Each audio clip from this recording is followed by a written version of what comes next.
Good afternoon, Dr. Ng, brothers and sisters in the Dharma. A very warm welcome to Ti-Sarana Buddhist Association's Cultivation Program. This afternoon is the 8th and the last sessions of the Sutta meditation series. We are very grateful to Dr. Yuen Yen for conducting these sessions for us. Dr. Ng will start with the Sutta study and take some questions about the Sutta. Then we will have a 5-minute break, followed by 30 minutes of meditations and more questions if there's any from the floor. If you have any questions at any time during the sessions, do type them in the link provided on the Zoom chat and Facebook comment sections. We will ask them for you later during the question and answer sessions. Please seek your understanding and patience for any technical hiccup during the sessions. Before we start the sessions, let us begin with the Vassāvāsa cultivation by paying homage to the Buddha.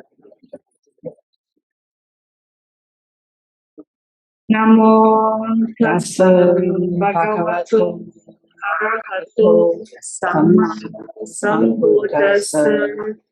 Namo tassa bhagavato arahato samma sambuddhassa.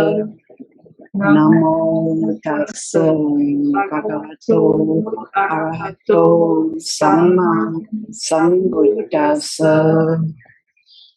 Buddham saranam gacchāmi, Dhammam saranam gacchāmi, Sangham saranam gacchāmi, Dutiyampi Buddham saranam gacchāmi, Dutiyampi Dhammam saranam gacchāmi, Dutiyampi Sangham saranam gacchāmi, Tatiyampi Buddham saranam gacchāmi, Tatiyampi Dhammam saranam gacchāmi, Tatiyampi Sangham saranam gacchāmi.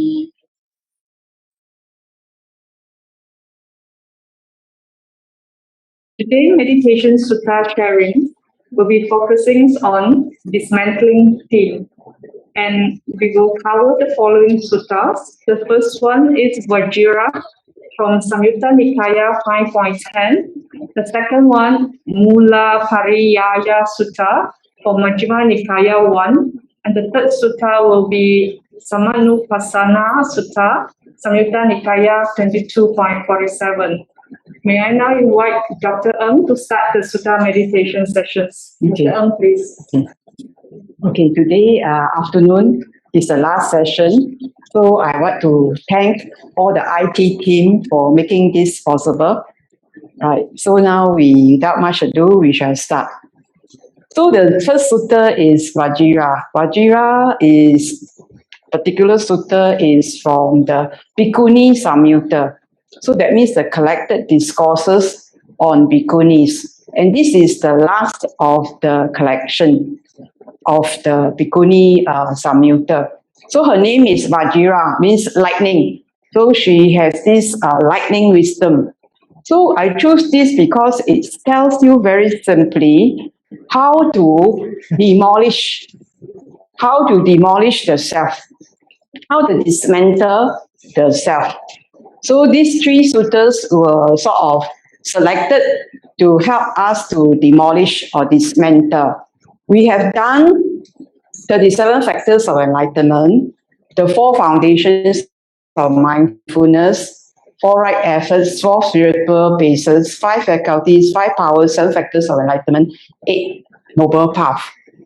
And then last week we have done volition. This week is demolition.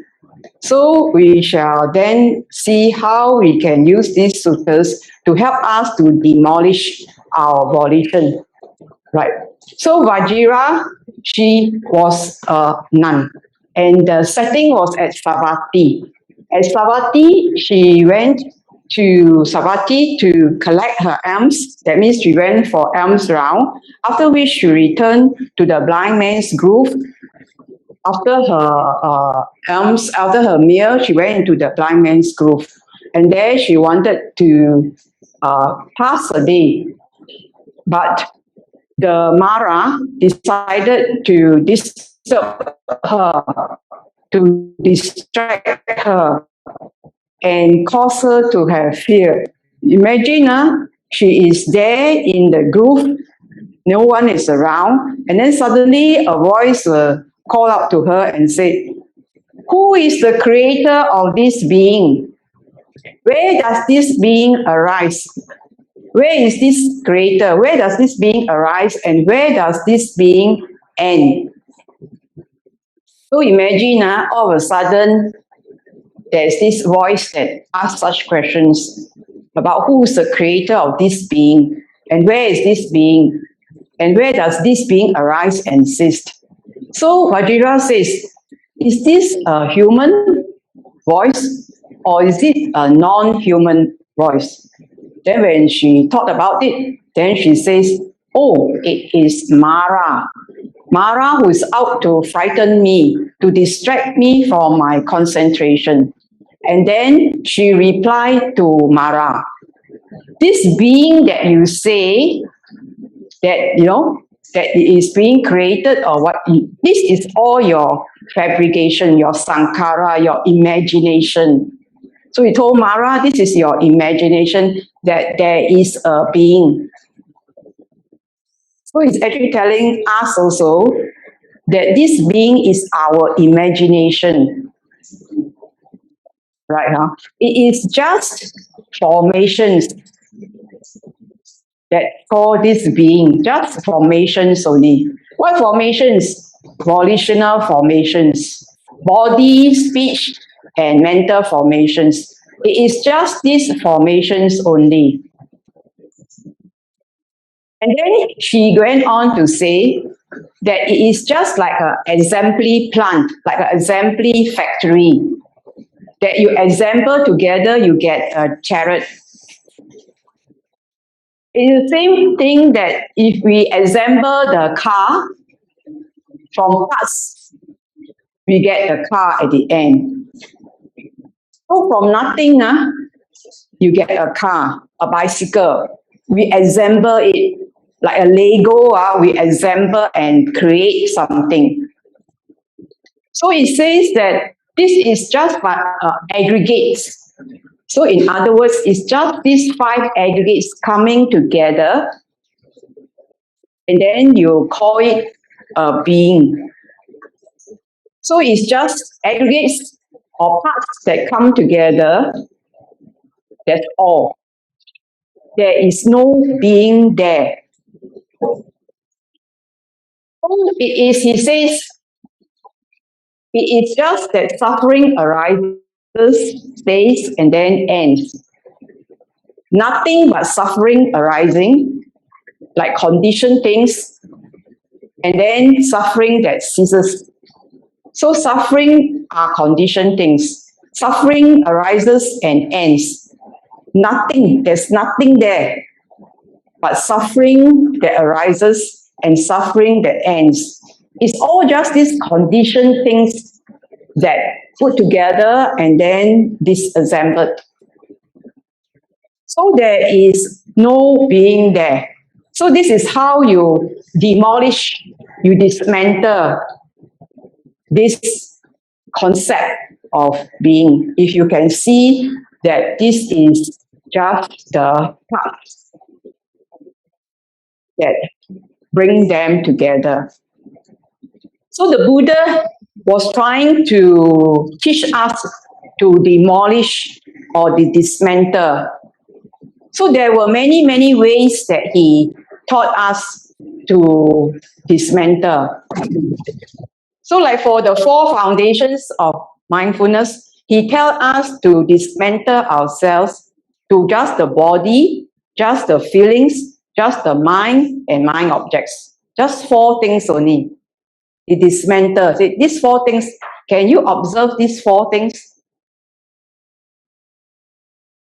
Then he says, observe these 4 things through all these other tools. Then in the 12 dependent origination, he says there are just these two things only, the mind and the body. So this mind and body come together, there's a human being. Then after that, he says, oh God, this mind body is just the 5 aggregates that come together. After the 5 aggregates, he said there's this 6 sense base. And this 6 sense base, you break it down, we are just the 6 sense bases only.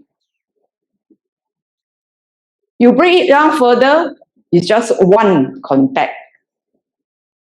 And we only experience one contact at any one time. Although we may multitask, but our mind can only fall on one contact at a time. So he helps us to break it down from the multiple parts to just one part, contact. And then in that contact, disappear. You can see the 6 sense bases, the 6 sense objects, the 6 sense consciousness arise and cease. So he's trying to tell us to dismantle. So here he went to the root of all things. In the second sutta here, presented that the first sutta of the Majjhima Nikaya is placed first of all this section on the Majjhima Nikaya, and it is the root of all things. So it says that the Buddha was at Ukata, and Ukata is in the kingdom of Kosala, in the Subanga grove. And then he told the bhikkhus, bhikkhus, I'm going to tell you the root of all things. And the bhikkhu said, yes. Now, what is the root of all things, he says? He then break it down. He says, the elements.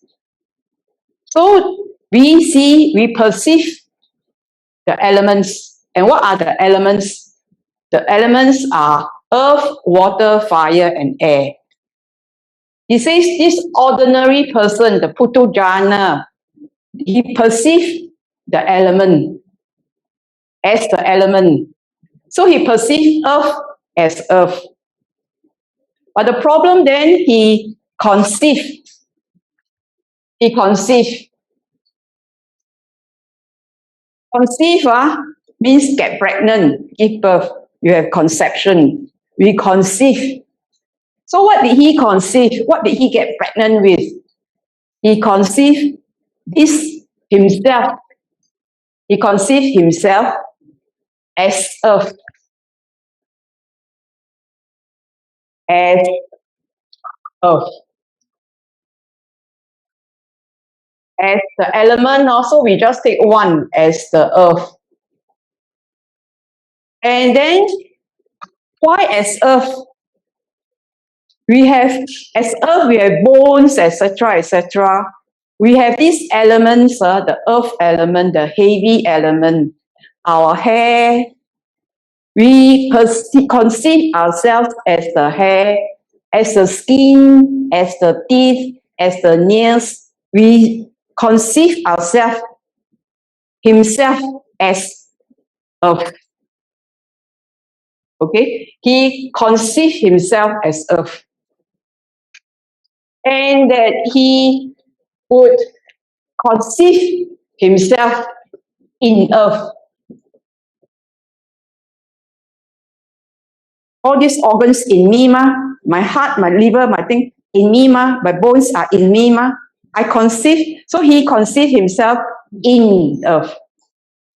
Then he conceived himself apart from earth. You conceive, right? Do you consider your stools as you? You pass out the stools, yes. This is apart from me, correct? Do you consider this as me, mine, I? No, right? You want it to be out of sight, right? Flush it quickly. Smells, right? So But so he consider apart from earth. And that he consider, and then at other elements, he consider that this is mine. This is mine. Mine, okay? And after he consider it as mine, you delight in it. How you delight it? My hairstyle, my clothes, my whatever, my nails. So I delight in earth. So you can see how you delight. So this is, I have to use my acronym here. Mind, delight. So you see these elements of as I am delighting.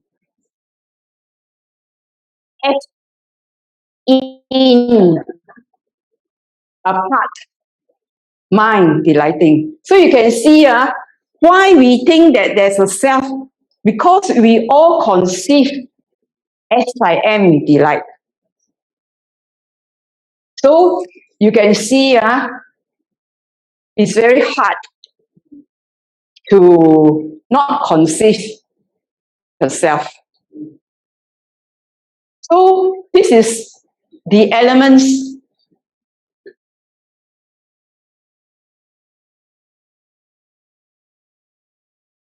So now, this is one part, the elements part.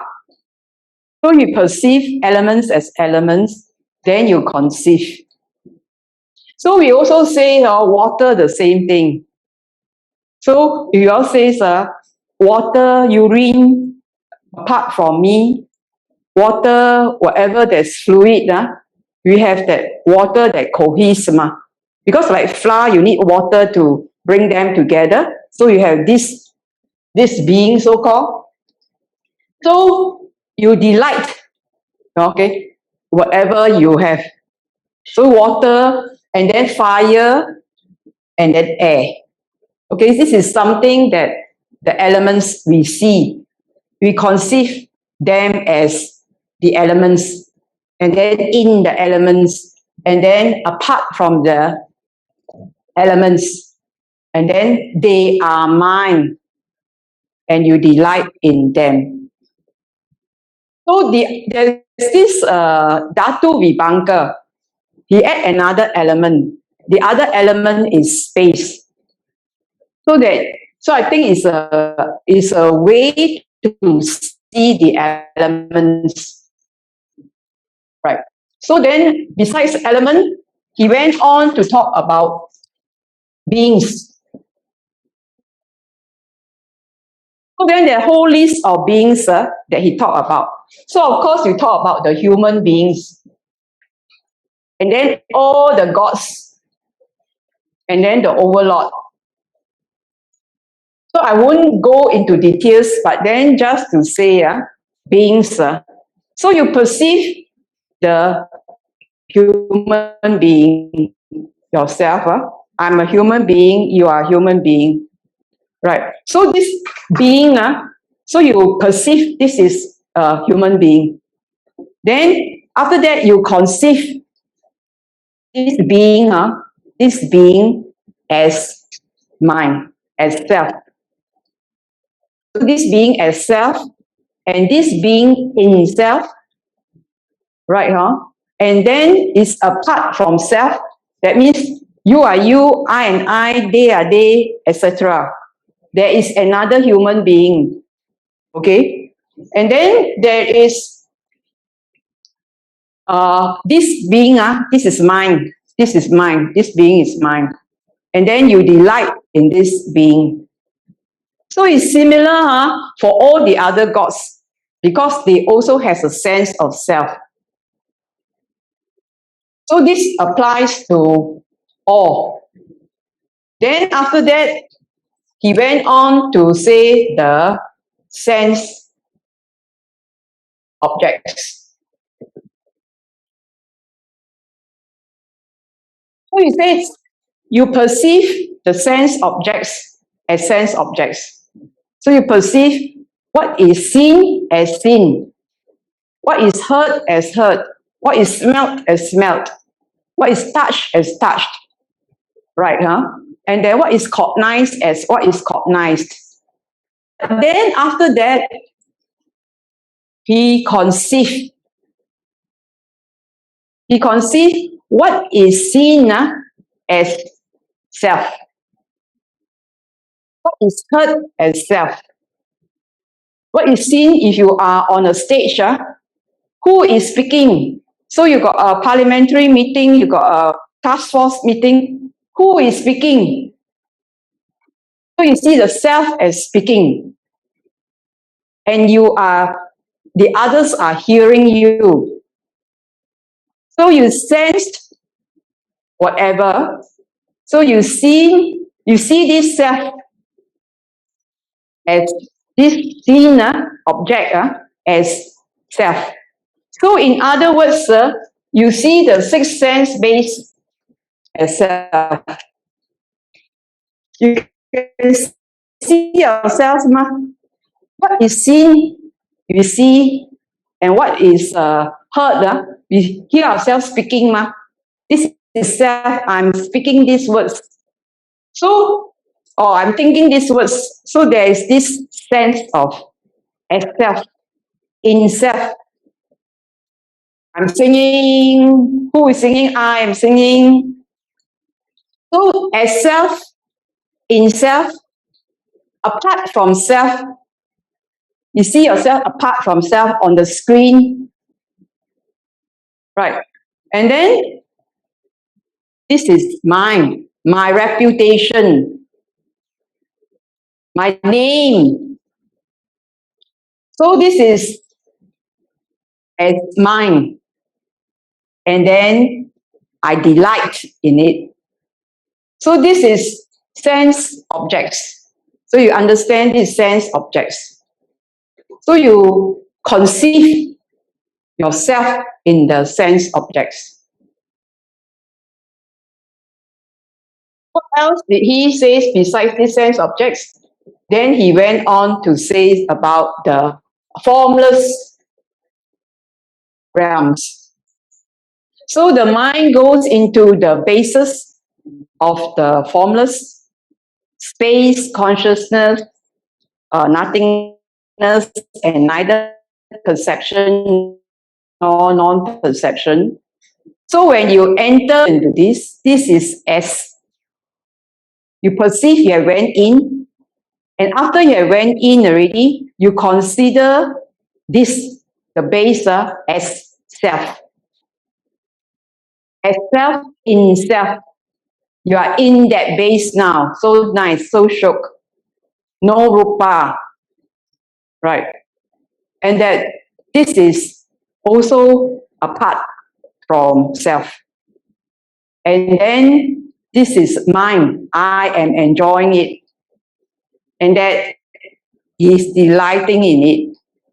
So it's the same thing. That's why the arupa jhanas is also a factor, because of the sense of self. So then he went on to the formless, right? What else did he go to? Formless realms. Is there any more?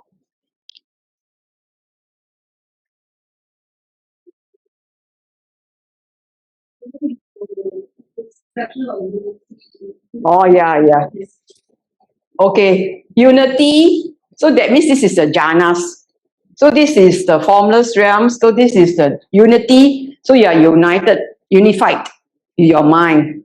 So unity. So that means it's one-pointedness. Who is one-pointed? I am one-pointed. So you conceive yourself as one-pointed, in one-pointed, right? And that apart from one-pointed, then this is mine and I delight in it. Similarly, diversification is that like you see the diversification of the six sense bases, because you are not unified. Then if you are not unified, you are diversified. You're either unified or you are distracted by the six sense bases. So it's diversified or diversified to the six sense bases or to the elements, etc.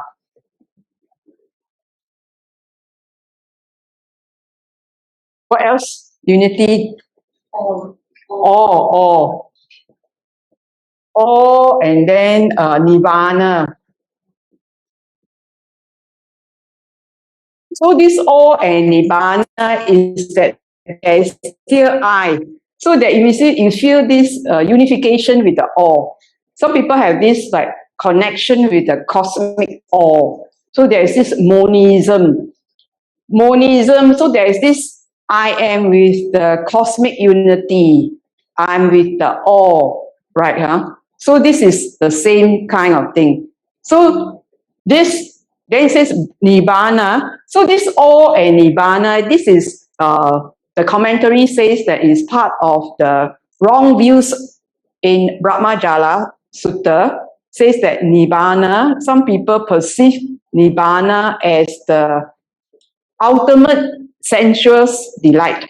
So one is ultimate sensuous delight. So for some, I think some Tibetan practice, the tantric practices consider sex as the like nibbanic. Okay, and then there is the jhana bliss. They also consider it as nibbana.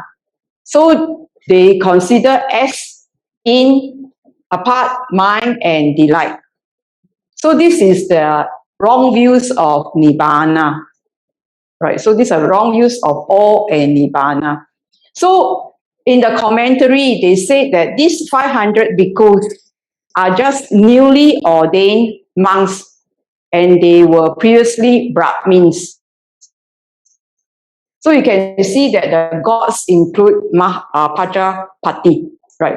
So this is his explanation of the reason why the ordinary being perceive self. So this is the reason. As I am delight.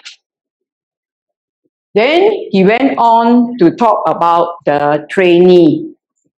He says that the trainee should not conceive, should directly know the elements and all these others.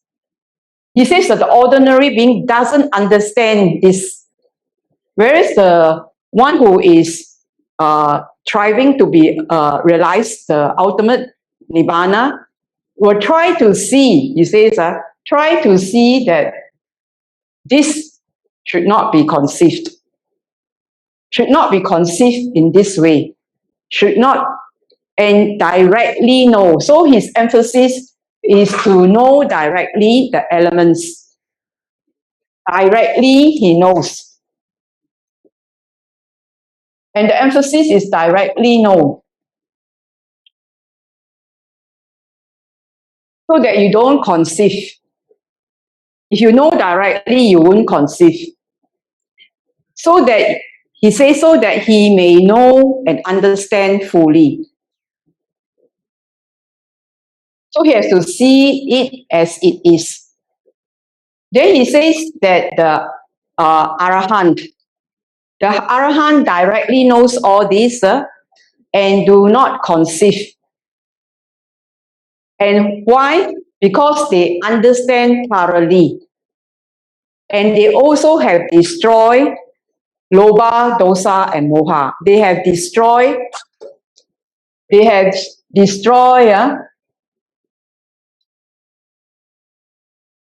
lust, hatred, and delusion. Only when they have destroyed lust, hatred, and delusion, then there is no I. They no longer conceive self. So they have destroyed lust, hatred, and delusion. They directly know all this. So that's the Arahant. Then the Tathagata directly knows all this to the end. The Arahant may know maybe partial, enough to be enlightened, but the Buddha knows to the end. Then he says, the Buddha says that if we, and the root of all this, the root of all this is delight. And so giving up this delight, relinquishing the delight, let it enlightenment. So he says, how do you cease? So you have to give up, chargo, you have to abandon, patini say go, you have to be released, and then analayo, that no more. You have completely destroyed craving. So you completely destroy craving, then there is no delight. Because he says the root of all things is delight. When you demolish delight, then there is no more craving and no more self. So this is the root of all things.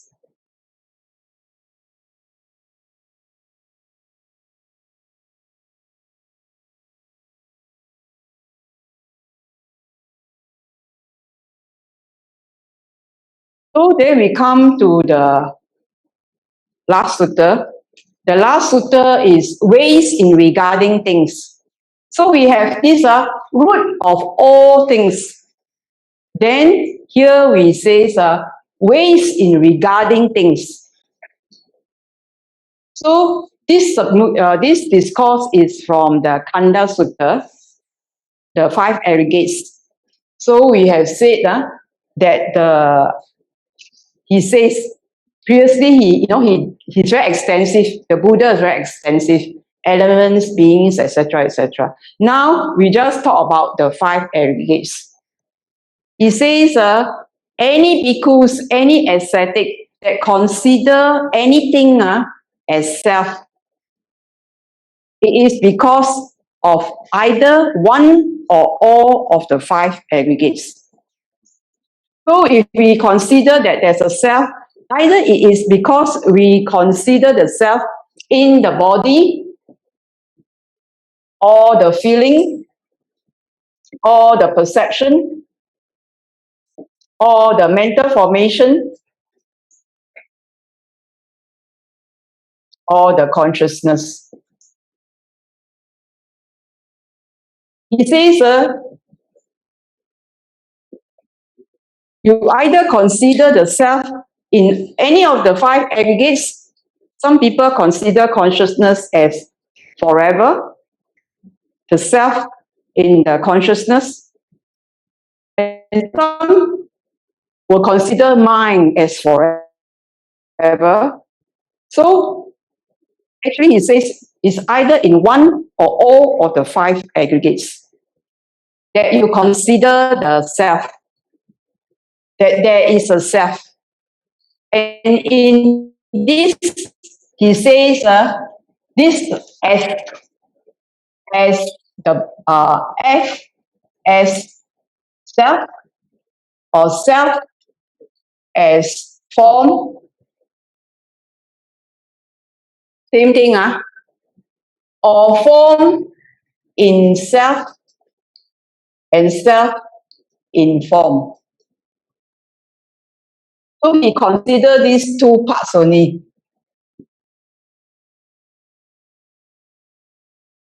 Okay, so first he consider the form, this form as the self, right?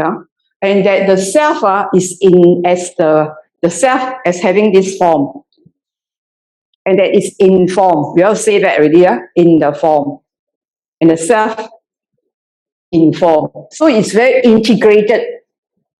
S and in is integrated. The self is integrated. So this looks very solid. So as feelings too. Feelings and perception, mental formation and consciousness all are conjoined. This is mind. My feelings. Don't hurt my feelings. My perception is this way. My view is this way. Don't hurt. No, I have a view. Right? Don't give me a mandate. No, I have a view. You hear all this going on, right? So, mental formations and consciousness. So, all this, the mind as I, as self, in self. So, you can see that in this way, if you consider as 5 aggregates, as self, the 5 aggregates as self, and the 5 aggregates in self, so it's interchanged and it's locked together. It is clinging together.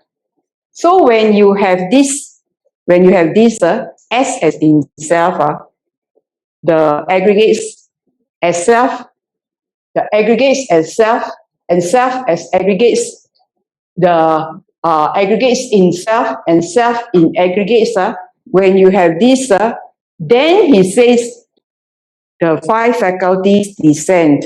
This is like the 12 DO. Once you have these formations, that there is a self, then it descends.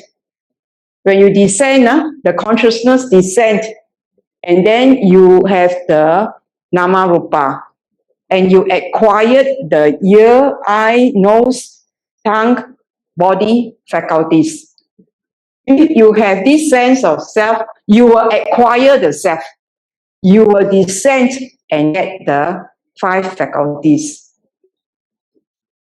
So in the 12 DO, can I clean?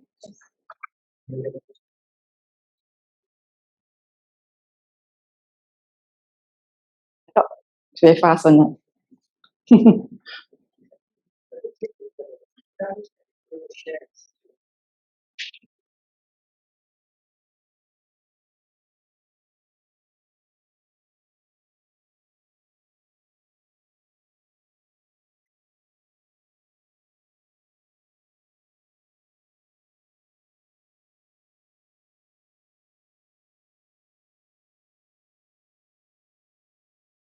So the ignorance, we have ignorance, and then we have volition, right? Then we have consciousness. So these formations are mind, body, fifth sense space, contact, feelings, craving, clinging, becoming, birth, bad and sad, right? Once you have this, when you have this ignorance, when you do not see clearly, and you have ignorance, then these volition formations will form the sense of the self, will form the 5 aggregates. The formations will condition the formations of this driving force down to the nama rupa to acquire the 5 faculties and the 6 sense space. So this ignorance will drive it down. The ignorance, this not knowing the 5 aggregates and thinking that this is a self will drive it down. So then he says, with this, you will have a sense of I. Your sense of I. And a sense of I am. I will be. I will not be. Even if you say, I will not be reborn, but as long as there's your formations, you will be reborn. As long as there are formations, there's some ignorance of your own defilements. So if you think only and that is not directly known, then there will still be a becoming. I will not be. So I will be formless. I will be form. I will be percipient. I will not be percipient. I will neither be percipient on, etc., etc. So there's this self in all the gods you get reborn into these states. So here, can we see all this directly? Yes, we can see this directly. In the human realm, there are these beings. These beings there are beings who behave very poorly, and then so there are beings that they have let go of greed, so they are a certain degree pure. So you can see these beings. So it's not that it is only seen when you die, not like that. You can see this in the world. And then when people, the yogis who like to go to the jhanas or the arupa jhanas, they are in those states too. Because they have not seen this thoroughly, not directly known. So whether it's gross or subtle, superior or inferior, they are impermanent. So then he says the person who knows then will not see in this way. All these are impermanent. So how you do not see this way? So the three characteristics of existence are impermanence. If there is impermanence, there is no entity. When there is no entity, means there is no self. The very nature of being impermanent is that there is nothing, no substantial, no substance. The thing is changing so fast that you cannot catch the substance. There is nothing substantial in an impermanent condition. There is nothing there. It is a suffering that arises and suffering that ends. And if you are so caught up with the conditioned things, you cannot see the unconditioned because you're stressed up with the conditioned things. That you cannot see beyond the unconditioned, beyond the conditioned things. So then it will be round and round the merry-go-round, samsaric round. So then he says, the ordinary being, he says, will see the self. But the one who trained will then abandon this because he has seen again and again that all conditioned things are impermanent. And you see day in and day out. It's not, it's that you must pay attention that it is impermanent. The time you wake up, everything is impermanent. From a body, you say the four foundations of the body. Your posture are changing from lying down to sitting down to squatting down to showering. Your postures have changed. Nothing has stayed static at all. There is nothing static. And in being non-static is changing, there is no substance in it. No form, feeling, perception, mental formation, consciousness is changing. The context. The context is changing all the time. If the context is changing all the time, how can this be permanent at all? There's no substance in it. We are just a being with a mind body moving in an environment that is changing all the time. So if it's changing, there is no substance. But we came with our old karma. Our old karma, we came with it. So we have now a mind and body. So we have to train ourselves to see things as they are, so that you do not intend with craving. So what we mean by we have intentions all day long. So somebody asked intentions all day long. So you must do intentions without craving. You do not do things with an agenda. Some people do things, there's an agenda behind, there is a craving behind, there is a hatred behind, there's a delusion that there is a self. But if you do things with no agenda, then there is no craving for name, fame, gain, or pleasure.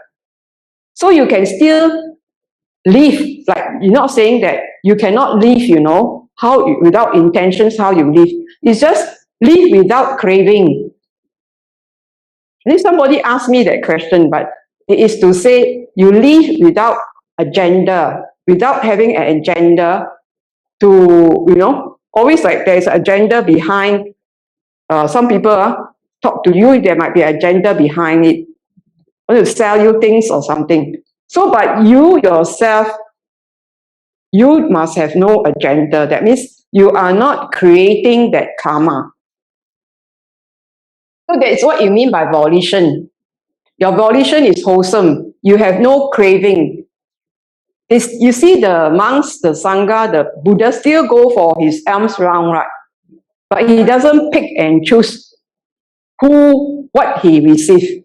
He will just accept anybody who offer to him. And he doesn't say what he eat, what kind of food he eat. Whatever given, that's it. There's no preferences. And there is no agenda. So that's why one can still live without craving in that sense.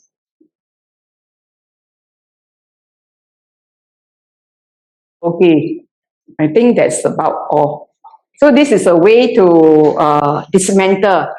Once you dismantle, once you see, then the abandoning and the scattering and the extinguishing comes along. It isn't. It's just to see the impermanence. So once you see impermanence and you don't cling, you don't go near and cling, you just watch it. The impermanence you will see is a natural way of releasing, because it's the natural way. Like steam will release itself, a volcano will release itself, the lava will come out. It doesn't, because the conditions are such that it comes out. The steam will get scattered. You just don't go near there and try to, this is my steam or something like that. So things, every day you see, you can see the 4 characteristics of the Dharma. That means impermanence, viraga, fading, and then you can also see this cessation, and you also can see release. It's something that can be seen. This Dharma can be seen. So it's beyond impermanence. This thing goes, you can see. People need to see the dead body. You don't need to see dead body. You just see a banana. The banana will liquefy for you right in front of your eyes. The death of a banana. You need to see a body. You don't need, you see a banana, a solid element liquefying, right? You just expose it a bit to air, it will liquefy. You don't need, and then after that, whatever, the skin itself, becomes whatever. It's the same as a body. So you can see all these things if you open your eyes and pay attention, and that it will just dissipate. It dismantle, and that it will abandon, it will dissipate, it will itself, you don't have to, as long as you get rid of ignorance and craving, then there is no more I. It doesn't come back again. But there is a lot of striving to get rid of bad habits. Okay, now I'm open for questions. Thank you, Dr. Brothers and sisters, we saw some people reported that there may be a screen blur. It could be due to the network connectivity. And we seek your patience and understanding to bear with the hiccup of the network that you may encounter on your end when you cannot see the screen clearly. Before we go to the meditation, we are now open for questions. If you have any questions, you may click on the link that we have posted on the Zoom chat as well as the Facebook chat.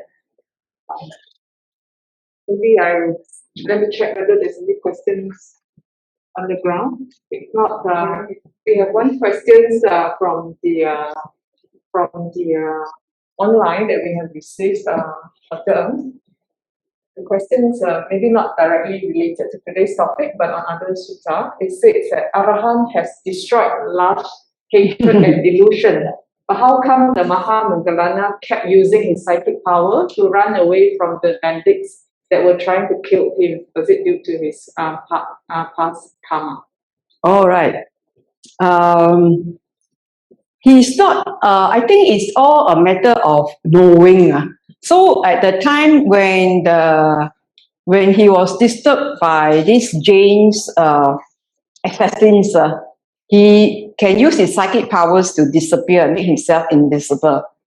But after some days, he just sort of have to reflect, how come they are after me after all this time, Why is this? So he has his psychic powers and he's able to go back to so many aeons and be able to see that he cannot escape this, the act that he had done, that was like killing the parents on volition, on listening to the wife nagging, says, hey, I don't want to take care of your disabled blind parents. So when they go around, then they just mindlessly just follow instructions. So it's very important, don't get into company of Moggallana's wife. Otherwise, you might just perish in the same way as Moggallana.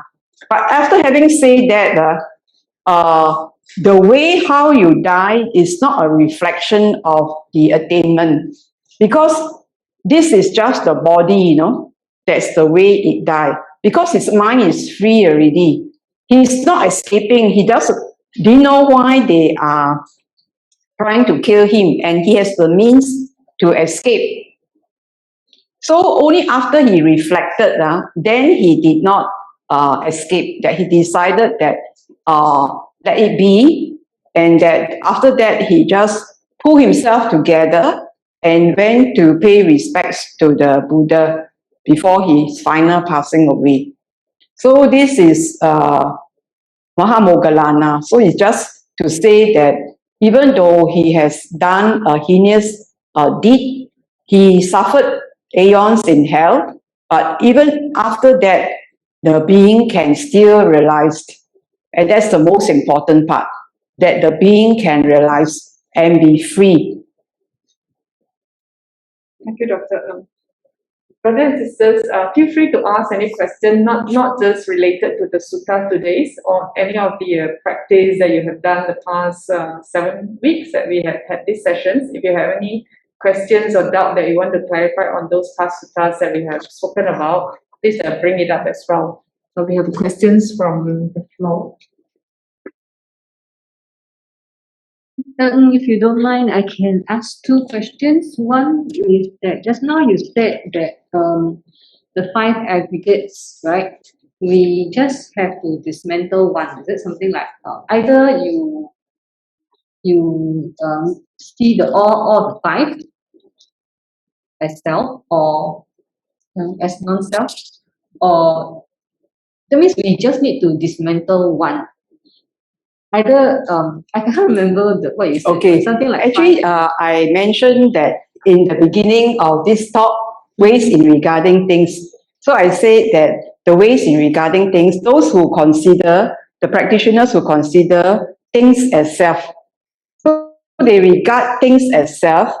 Either they regard one of the 5 aggregates as self, or all 5 aggregates as their self. This is what I meant. So I think you say in another way, it says you can get rid of one aggregate and you can realize. True, because the Buddha says you can consider the body as the aggregate. And if you are very mindful of the body as the aggregate, you can realize also. And he encourage practitioners to be very mindful of the body. Because looking at the body itself, then one can know it's like something very solid, and that you can dismantle it. So he says, use the body. He says, using the body, one can realize. He has mentioned it in his suttas. You can use the body because the mind is so flirtatious. It's like jumping. So you don't really you cannot concentrate on it very, very well. But not able to concentrate on it very well, it's also good because it's so impermanent. So you either see the mind as so impermanent that there's nothing solid in it. But then he feels that some people need to see something like solid to make it disintegrate right in front of their eyes. So he also showed the elements, He also showed that the elements they are just elements. So he performed the twin miracle, fire and water, when he returned home because they weren't very certain of his powers. So he showed his powers that he can have the elements separate and show them. And even then he told Mahapajapati Gotami, his stepmother, says, this male think they are very superior. Just show them your powers. So he says at her parinibbana, she showed her powers of the twin miracle, fire above and water below.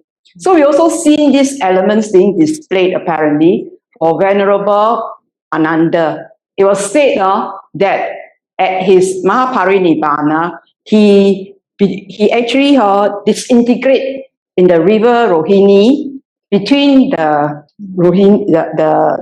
Sakyan and the Rohini Koliyas. The river Rohini is between the Sakyan and the Koliyas, and he then disintegrated and only falls the earth elements, and this earth elements is equally distributed between the Sakyan and the Koliyans. I mean, this is like a myth like that, but then it's just to say that their ability to separate the elements. And we also know about the Buddha, not only the elements, he also, with his consciousness only, he brought his Nanda, the half-brother, from his mourning for this, mourning for his beloved wife, beautiful wife, when this beautiful wife parted and he ran with the Buddha's alms bowl after the Buddha, the wife, you can imagine, with her hair, half her face, darling, come back, or something like that. So she was like indulging in that sight, and then the Buddha decided, come, let's go to see the Tawatimsa nymphs. And he brought him. So how did he bring him? He's able to bring him with his mind and elements to see another dimension. Then he asked him later, who is more beautiful? Are the celestial nymphs more beautiful? And Nanda will say, oh, that one looked like a burnt up monkey, So this is what he is able to do. And in the Mahaparinibbana, he also crossed the river from Pataliputra to the other side, and he brings Ananda and the rest over. He says, when people are looking for a boat to ferry them across, we have crossed over. So you can see his ability to separate the elements and bring it together across and it's his ability to know, how to do it. So I think it's also with Mahamoggallana, second to him in psychic powers. So they are adept at the elements and the consciousness. Thank you, Dr. Can I ask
We have some connectivity issues, brothers and sisters online. If you can hear us, maybe we can continue again. Devotion, Mm. and then the main form. Okay. Okay, already now, the connection. Okay. So her question was that we must have some volition to attain, right? So, okay, and how not to have like desire? So you're just saying that in the volition, the volitional for striving is the four spiritual bases. Remember? The four spiritual bases require you to have desire, and that desire is called chanda. So without chanda, you cannot perform the striving. You have to have chanda. You need to have viriya, you need to have citta, and you need to have vimamsa. So you need chanda to practice, and you need chanda to set the conditions, like you say, to practice. But then in the last sutta, the devoured, he says in the devoured that if the person has seen these are just 5 aggregates, okay, that if you realize that these are just empty things, you will arrive at the arahantship. Standing on this, that volitional formations are impermanent. Volitional formations are impermanent. And being impermanent, volitional formations are conditioned and impermanent. It says if you stand on this, that these volitions are impermanent, correct? If they are impermanent and they are conditioned things. If you think that they are impermanent and conditioned things, then you won't hold, right? Because it's impermanent. Standing on this, it says it is enough that the person remove all the stains, because volitional formations are impermanent. Standing on this, it says the stains are removed. If the person did not remove their stains completely, because they still delight in the Dharma, because they still desire the Dharma. When you desire and delight, then it will have the root of all things. Once you delight, even in the Dharma, so even you delight in the Dharma, then this delight will bring this being who understand that volition is conditioned and impermanent to the pure abode of non-returning. So this, he says, he will always emphasize, this is Dharma. Objectively, this is Dharma. You do not need to delight in the Dharma. It is just Dharma. You don't need to add pepper and salt in. You don't need to delight in it. It is just facts. This is the way it is. He says after you cross the river, you don't carry the raft. So this is the practice. He says once you see it already, then he says you let go. You let go. So in that sense, he teach one needs to have chanda to cross. He says you must do it energetically. You must strive. So these are volitional formations of striving. The chanda and the whole group of them, the four, they are volitional formations of striving. And the Buddha exhort us to have these volitional formations of striving. He says, strive. His last words were strive. So we need to have volition. So like Venerable Ananda tell Brahmin, I think, he says, you all say desire, desire. No, practicing Dharma also desire. Then say you need to desire. He says, you want to come to this place, right? To see me. You still have the desire to come. But after you see me already, you don't have any desire anymore, right? So he says, yeah, I don't have I wanted to come to the destination. Once you reach the destination, you have no more the desire. You have reached the destination already.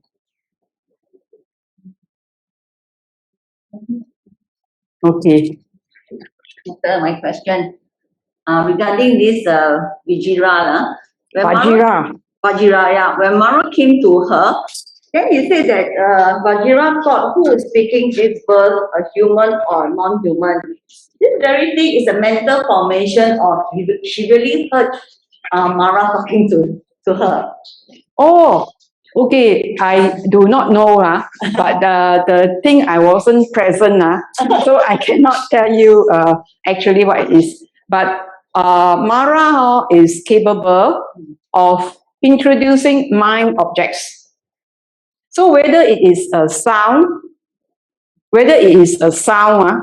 so Mara is the king of the sense spheres.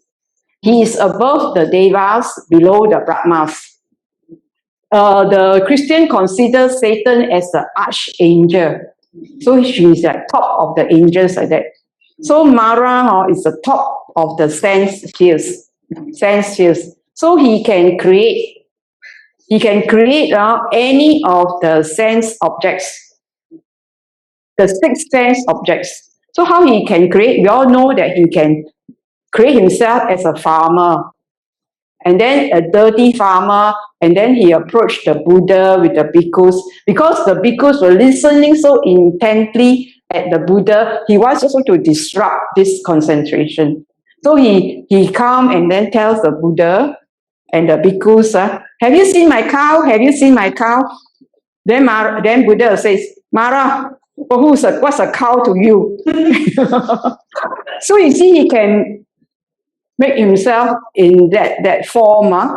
And he also can introduce mind objects into the minds, because it's an object only. He's adept at objects. So he introduced a mind object to the villagers of a place, because they were about to offer dana to the Buddha and the Sangha. But the Mara introduced this mind object. Don't offer to the meal to the Buddha and the Sangha. So they didn't offer. So then the Buddha told Mara, for this, you will have a lot of demerits. I don't need food. I can live on rapture. So for this act, this very unwholesome act, you will go down to, a very demerit points. So it says, so you ask me, so I don't know what he did. Either he produced a sound and then says, hey, who is the creator of this being? Or he introduced a mind object to her and say this. So this mind object, you know that you won't think such a thing. So you would know that this is Mara, because she really don't think that there is a being. So it must be Mara who tried to disturb her. So the Mara comes and in the 6 sense objects. So you have to be careful, because even the Buddha, after his enlightenment, was disturbed by Mara 7 times. Even on the Mahaparinibbana, you can see he come and kacho, quickly die, He said, quickly go. So this Mara, because he was fearful that there will be more beings that disappear from his sense spheres. He's very protective that all these beings must stay in his sense spheres, even if they are in hell. He must make sure the count is there. Very strong craving. Yes, he's one of, he has a strong craving. We actually have a question online. Can you read out? This is from Sister Xiaofang. Good afternoon, Dr. Ng. It is quite abstract about not doing things with intentions and agenda. Is there any metaphor to describe? When Buddha shared the Dharma, is there intention to save us? Oh, yes. The Buddha, when he decided that the Dharma that he knew was so difficult to attain, then he said that, oh, it's going to be quite difficult.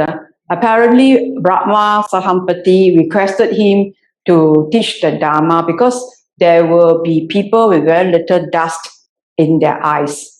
So then, when Brahma Sahampati tells him, then he sort of survey and he said, yes, true, there are beings with very little dust who will be able to understand the Dharma. Then, he saved us, his intention is out of compassion. He's out of compassion to save human beings, because in the human realm we can see the both sides, the divine and then the suffering. So it's where, if let's say the Deva realms maybe have very difficulty because everything is like very nice, like you have like no problem. But then in the human realm, you can see suffering. So when there's suffering, then you may want to get out of suffering. So in the human realm, this is where he feels that the human beings will be able to see the Dharma. So he already actually, once he decided, then he decided that there shall be fourfold assembly. The fourfold assembly is that there's a bhikkhu order, a bhikkhuni order, a lay man and a lay women to support the sasana. And this he decided at his after his enlightenment, shortly after his enlightenment. So in his mind, in order to have this sasana going on, then you need this fourfold assembly. So the bhikkhuni order is something that is already in his mind. He just must make the conditions optimal to have it when at the right time, at the right place, so that it is easily acceptable. So this is like, there are like male and female gender in the world, right? You cannot exclude another gender, right? It has to be whole. So that's called it wholesome. So out of compassion, he taught, so that all these beings, the lay as well as the robed, will can realize and come out of suffering like he did.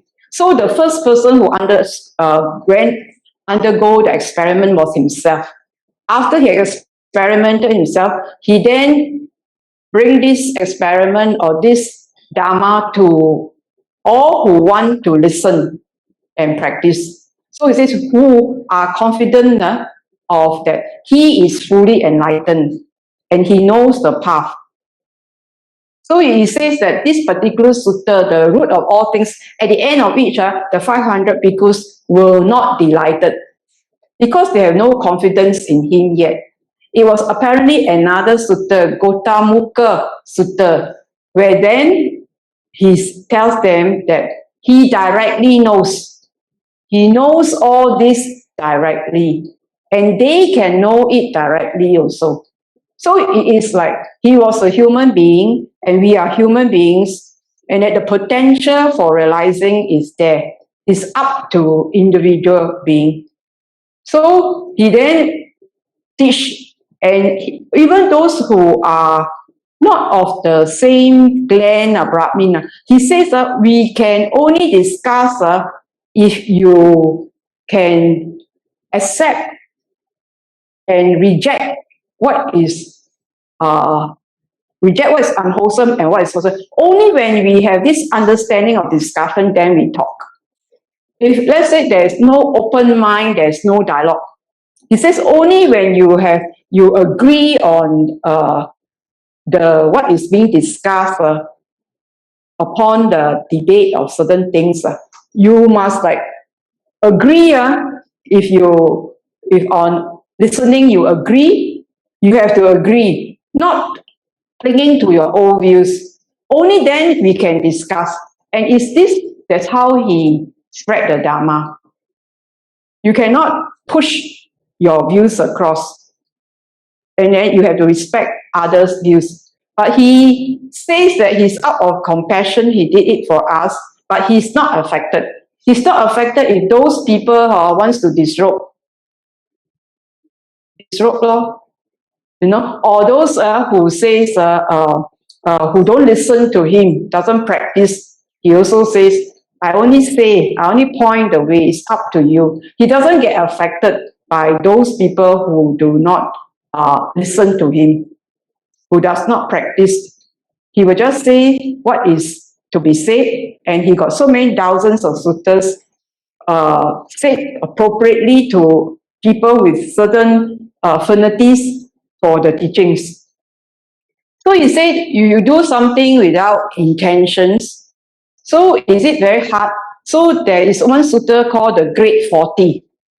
The Great 40 will show you how people do the Noble Eightfold Path with aim and without aim, the right way of doing.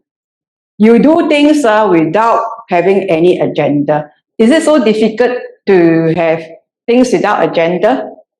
Then you have to ask yourself, you must have a lot of agenda.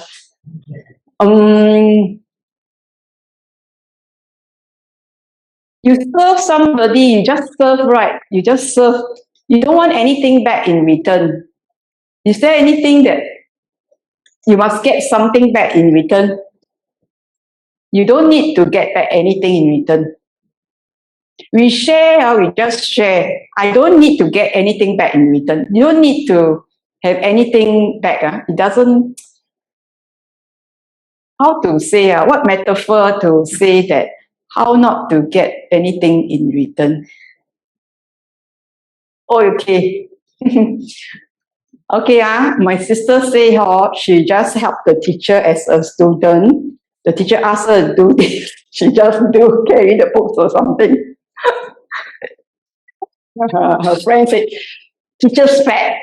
She got so angry. It's just that people do things without agenda. She doesn't want to be a teacher's pet. Teacher ask her to carry, she just carry because it's just serving. You're not thinking that, you run towards your teacher and say, hey, come, I carry your books. I buy for you your things. No, so I think this metaphor, I don't know whether you can relate to it or not. I'm not sure, but I think I will get it's very inspiring.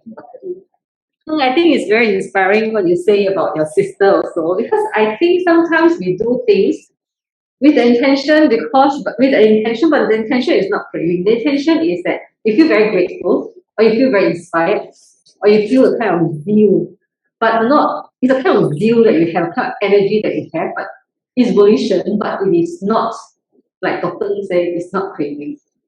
You think? Yeah. Out of inspiration, out of gratitude, out of a lot of things. I think she didn't think of so many things. Okay. Can you? Okay. There's no thinking so much, Sister Xiaofang, I hope Dr. Ng and also some example that given by Sister Annie has answered your questions about the metaphor to describe that we do things without intention and agenda, just a very genuine, trying to help out, for example. Dr. Shall we go for a break? Okay. So maybe we will take a 5 minutes break. It's 3:23 p.m. Singapore time. We shall come back 5 minutes later, 3:28 p.m. Singapore time. Thank you.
So we just settle down.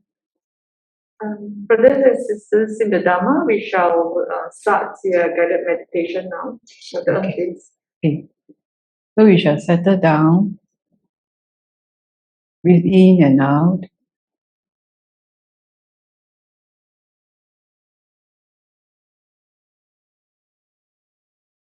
Then quietly, in your own mind, you can say Namo Tassa Bhagavato Arahato Sama Sambuddhassa 3 times.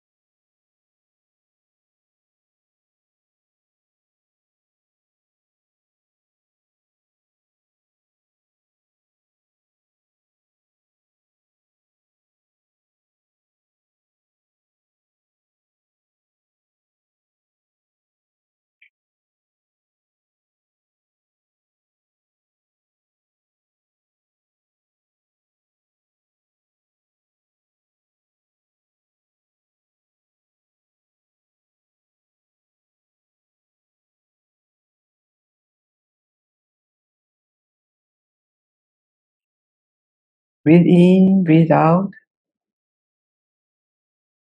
Now you check out what is the most obvious element.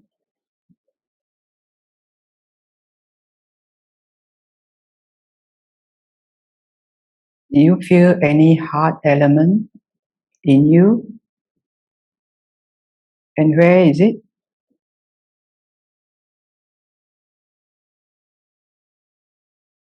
This hard element is the earth element.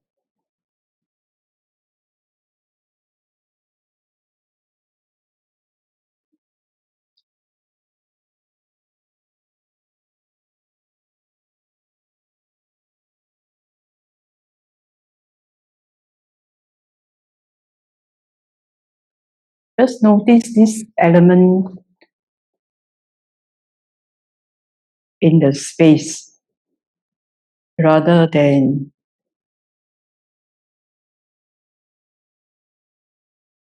see around the element in that space.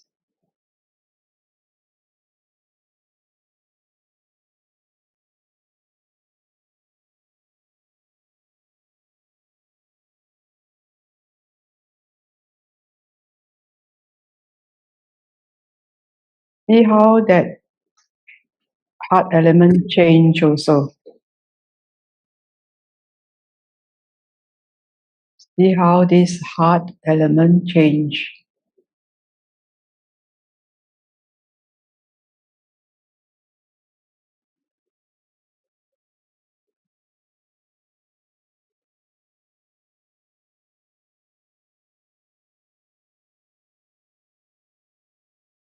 What did this feel like?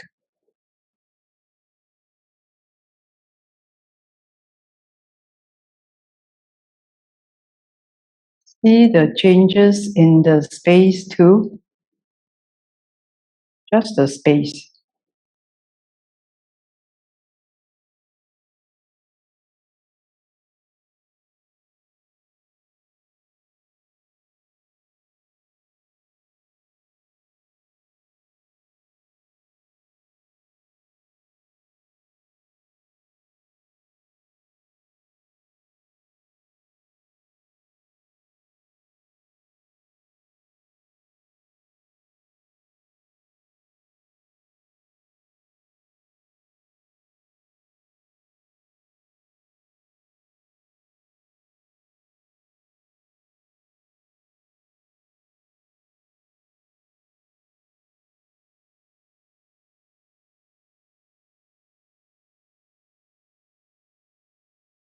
Do you feel the fluid element, the water element, the flowing element?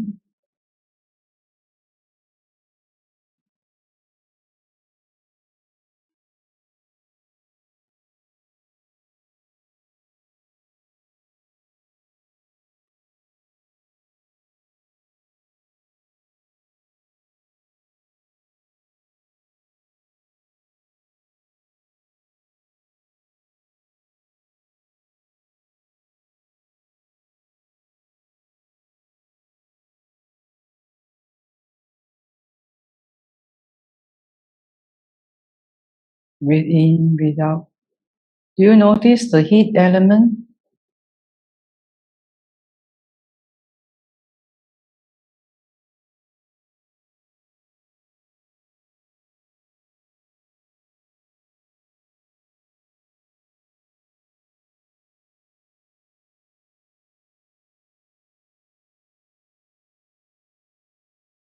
Inside warm, outside cool.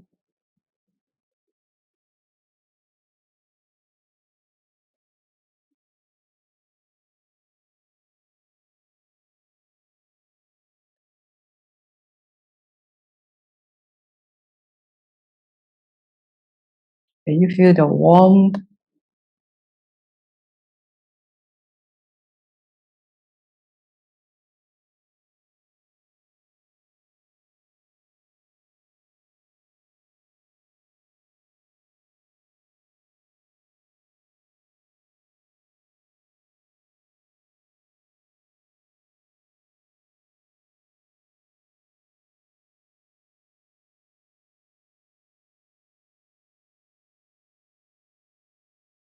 Breathing in, breathing out.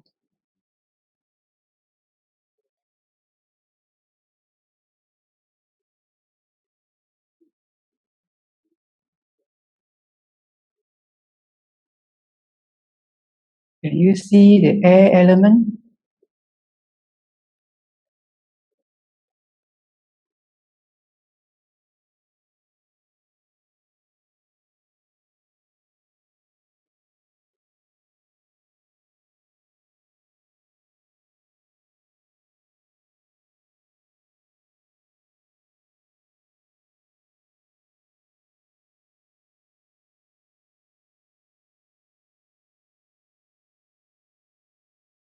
The air within and the air without is the same. You are not apart.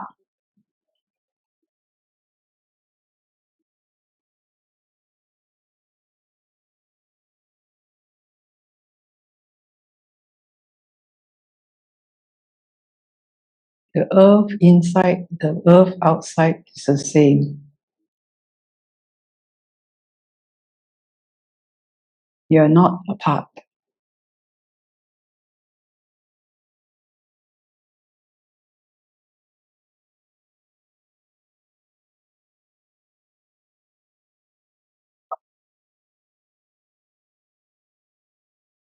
So you sense there are different elements in you.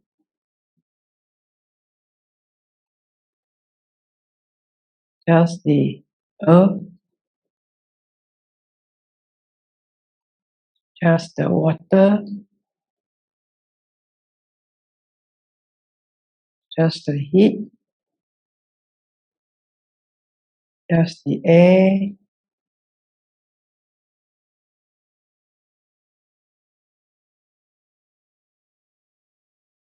Can you see the space?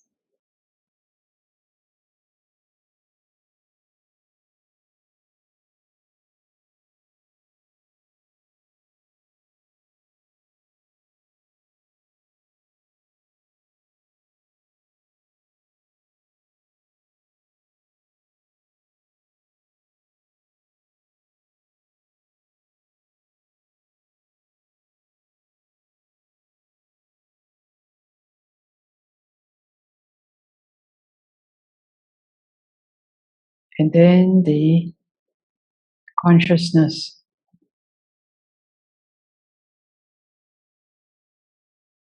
Alighting on these elements.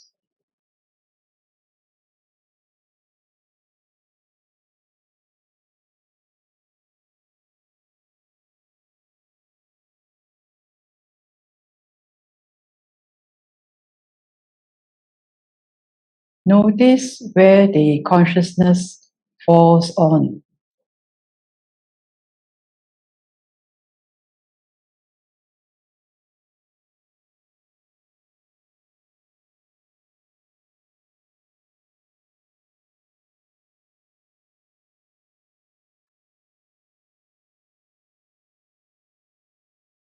The contact where the mind consciousness falls on. Just be contacting.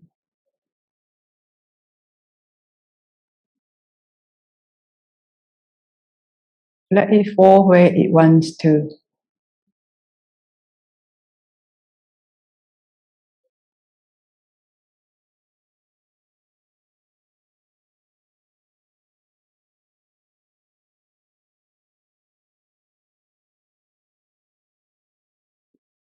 So this is the mind consciousness. The mind consciousness that arises and ceases.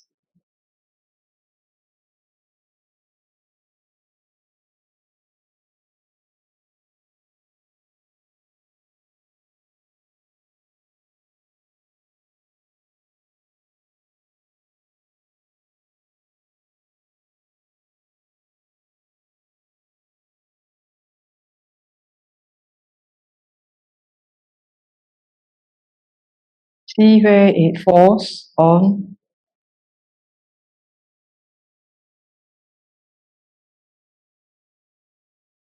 and how it dissipates.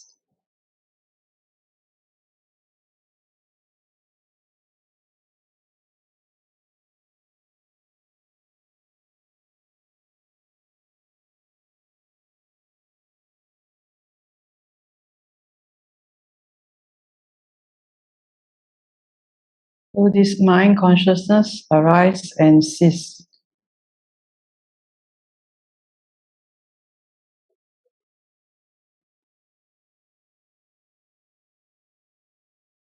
Notice there is only one contact at one time.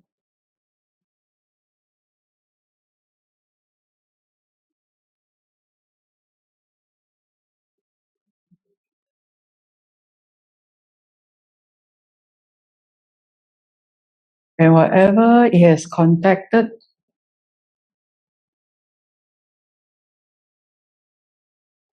see it dissipate if you can.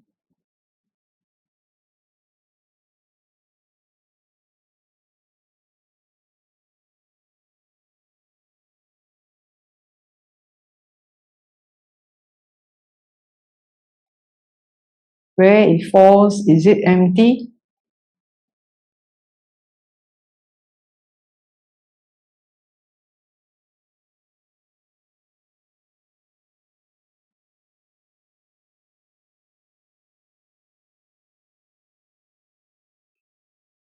See for yourself its impermanent nature.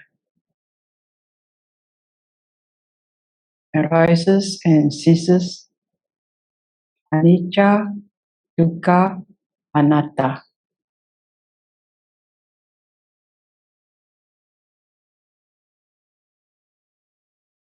Now that you have seen mind consciousness, then you must see volition. From where the consciousness arises, sense where it arises from.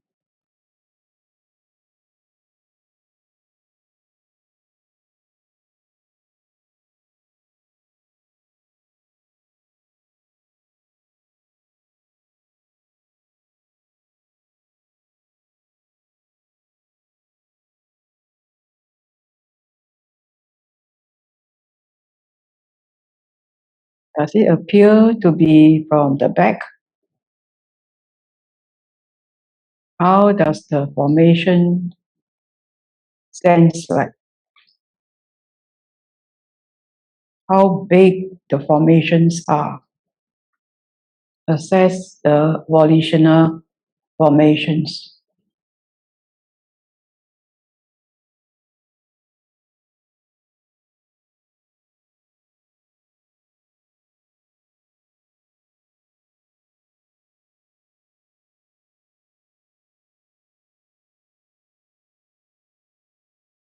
Breathe in, breathe out.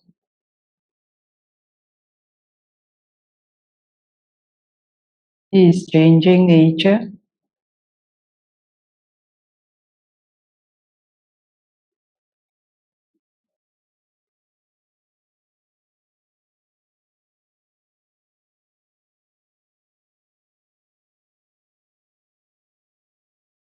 She is very strong nature.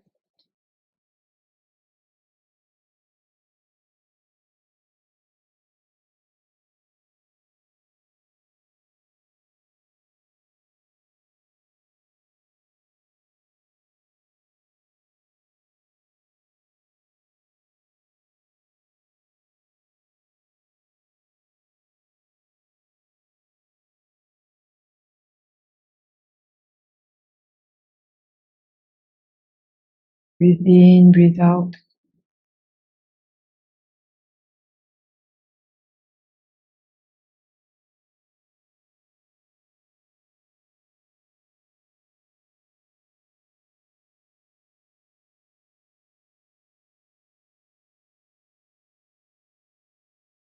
Can you see the characteristics of impermanence, dukkha, and non-self?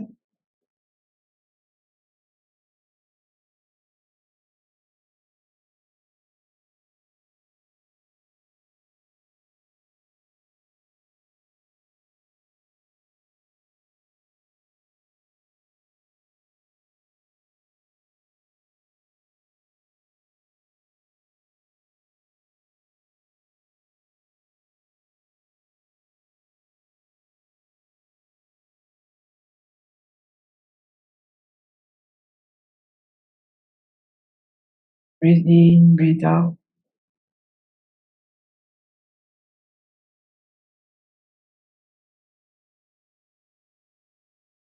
See its changes.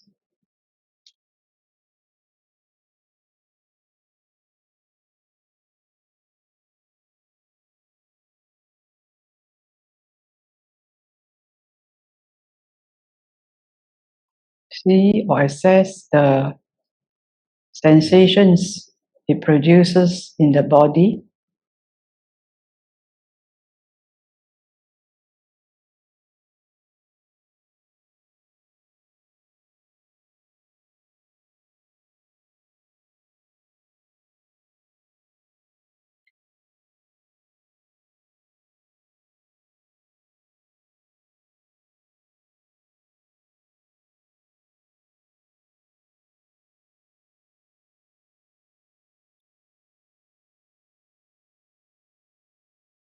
Breathe in, breathe out.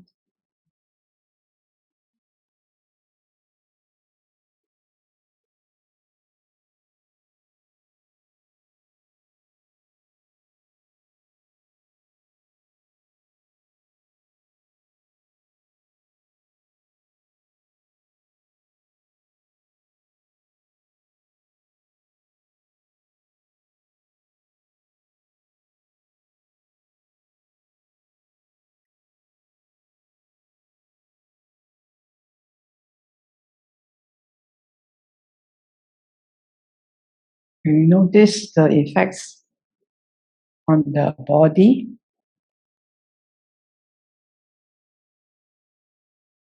the mind,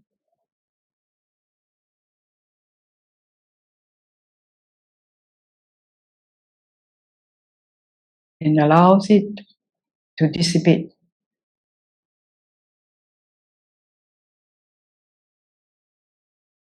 like scattering.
We also appreciate how formations cause delight.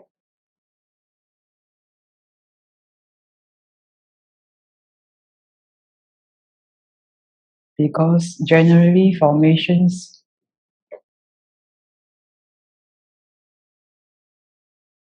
has vibrations very similar to piti.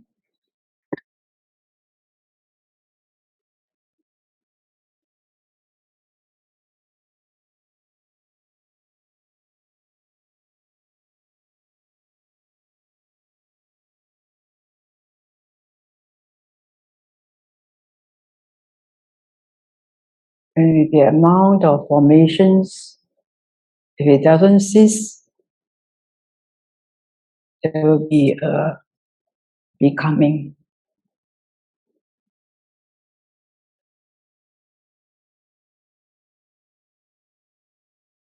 So the changing nature of formations,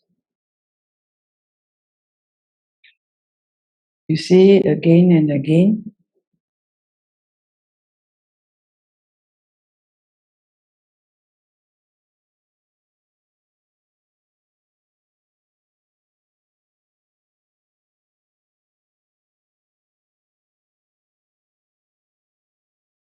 Super and nothing to be delighted with.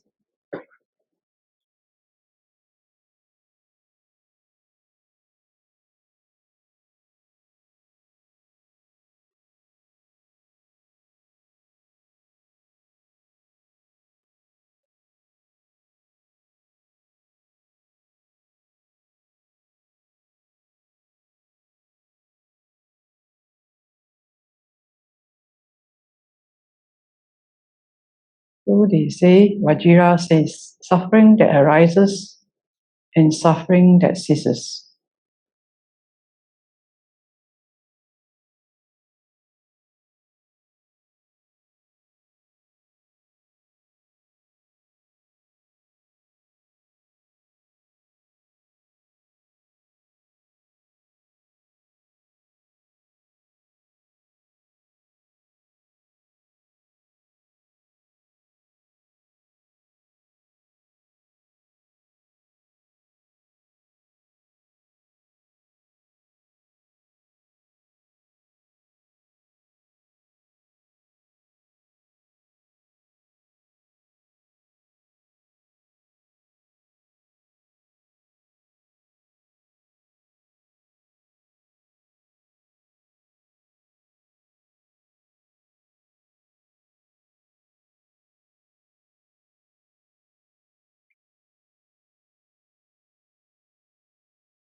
So seeing the elements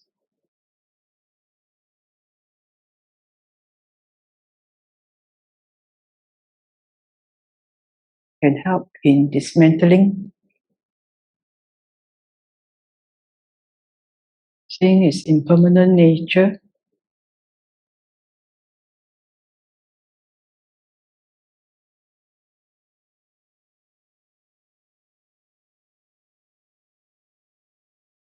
conditioned and non-self.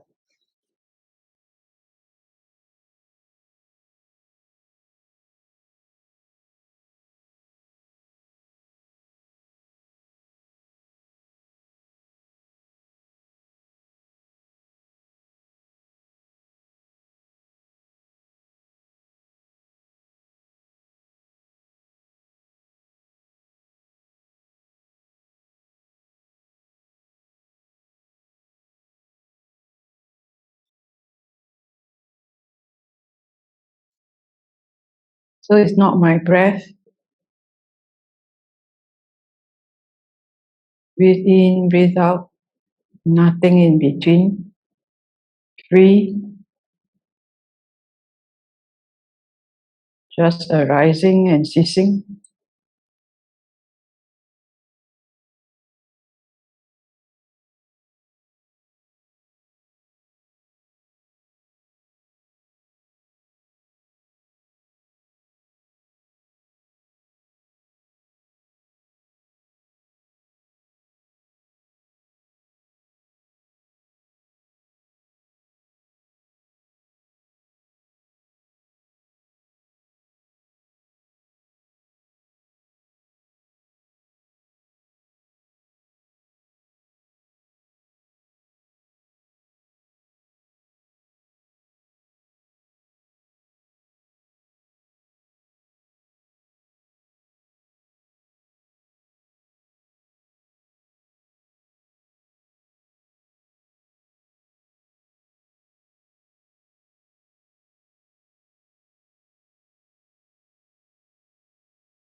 Impermanent nature of the breath, the elements, the consciousness, the feeling,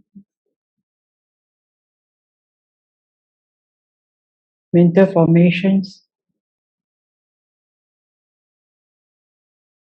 Where is the self?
Is the self in the changing body, changing feelings, changing perceptions, changing mental formations, changing consciousness?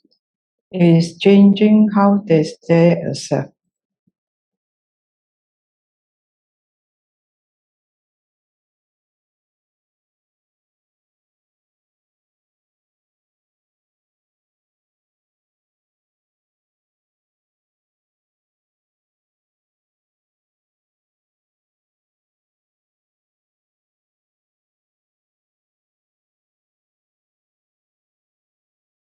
So if there's a self, then it's a delusion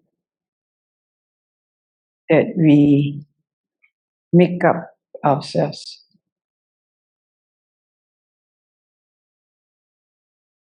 So we come to the end of the session. Feel your bum, the earth element, feel your entire body. Take your time, slowly open your eyes.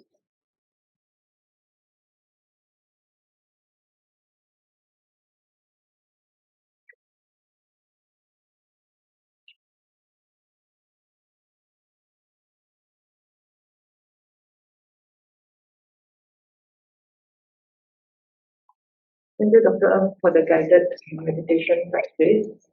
Brother and sister in the Dharma, we shall now take more questions. If you want to share your meditation practice or if you have any questions to ask, please click on the link and type your questions in the Zoom chat or the Facebook comment sections. We will ask them for you.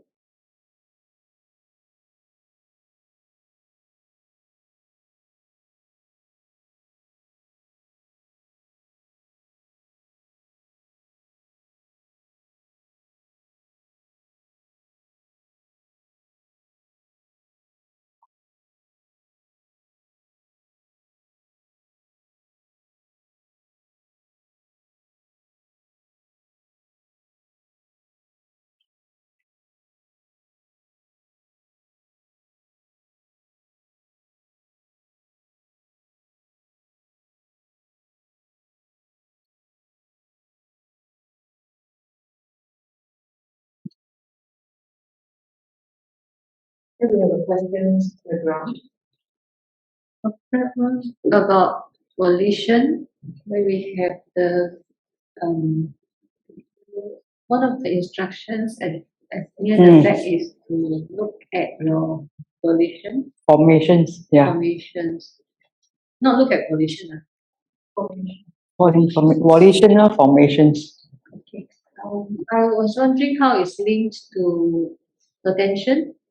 Please do what? Attention. Say again. How is it linked to attention? Because you pay attention. Oh, right. You keep paying attention to Okay. that. Is it consciousness or is it volition? I'm not very sure. Okay.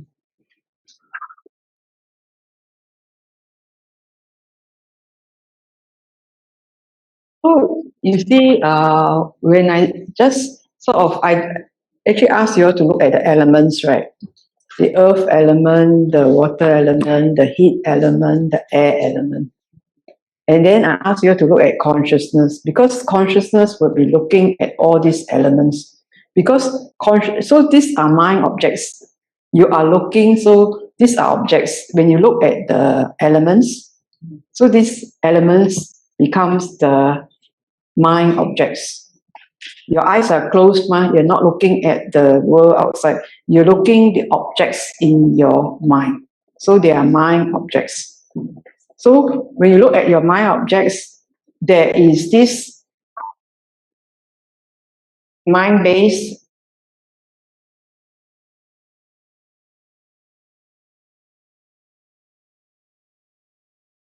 and determining the diet mind consciousness arise. Agree?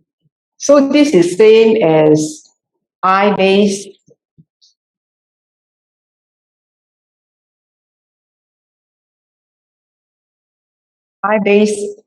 eye object. Depending on these two, then the eye consciousness arise. Okay, if this is not functional, then you can't appreciate. So you must have these three come together.